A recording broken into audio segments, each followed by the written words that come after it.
Hola, ¿qué tal? Bienvenidos a tu canal, SEAP Salud Mental. Yo soy Paloma Montiel, psicóloga y terapeuta. ¿Has escuchado hablar de los mecanismos de defensa? ¿Sabes qué son? ¿Para qué sirven? ¿Y desde cuándo los estamos utilizando? Pues bueno, te voy a explicar. Un mecanismo de defensa son estructuras generalmente mentales e inconscientes que se elaboran ante situaciones que son percibidas como amenazantes o peligrosas.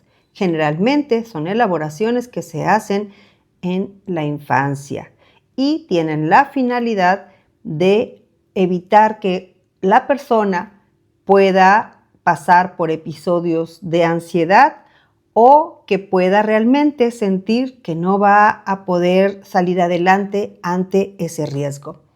Entonces, los mecanismos de defensa, cuando son creados legítimamente ante esas situaciones, pues claro que tienen un gran beneficio para las cuestiones emocionales.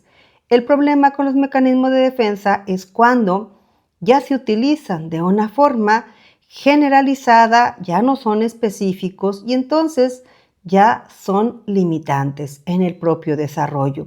Pero pensemos un poco que nuestro organismo crea sus propias defensas.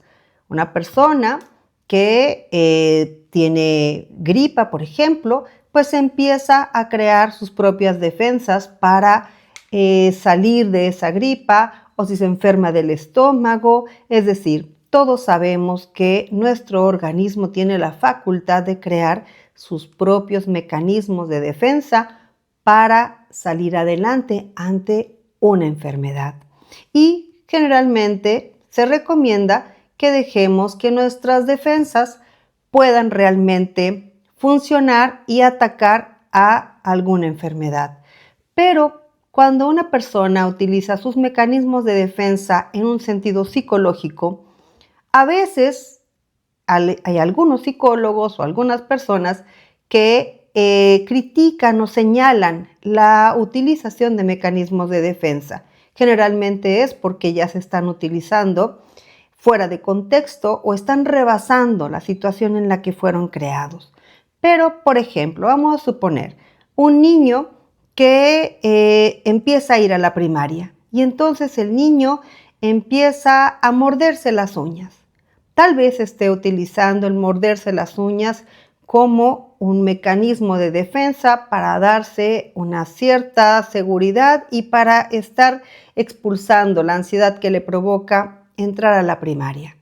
Cuando los papás le reprimen, lo castigan por estar haciendo esta conducta, pues entonces evidentemente no están permitiendo que el niño elabore sus mecanismos de defensa para poder afrontar el inicio de clases. Bien, entonces hay que entender que los mecanismos de defensa son útiles.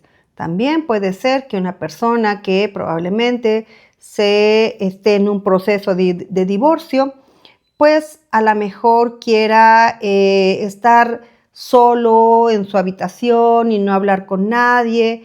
Y a lo mejor la gente le empieza a decir, no, no te empieces a aislar, tienes que salir y tienes que rehacer tu vida. Y no le dan la oportunidad de utilizar este mecanismo de defensa que es estar aislado, que es estar aparte, para poder procesar su divorcio.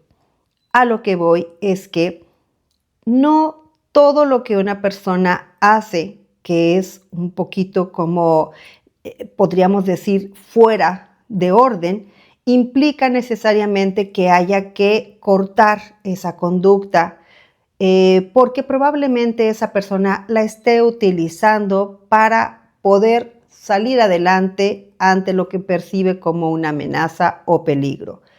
Cuando podemos detectar que ya efectivamente esa conducta ya no es una acción como un mecanismo de defensa para poder pasar y salir adelante, pues cuando esa conducta ya en realidad se haga muy permanente, cuando sea con mucha frecuencia, cuando ya la persona lo utilice ya no como un recurso, sino más bien como un refugio, que son cosas distintas.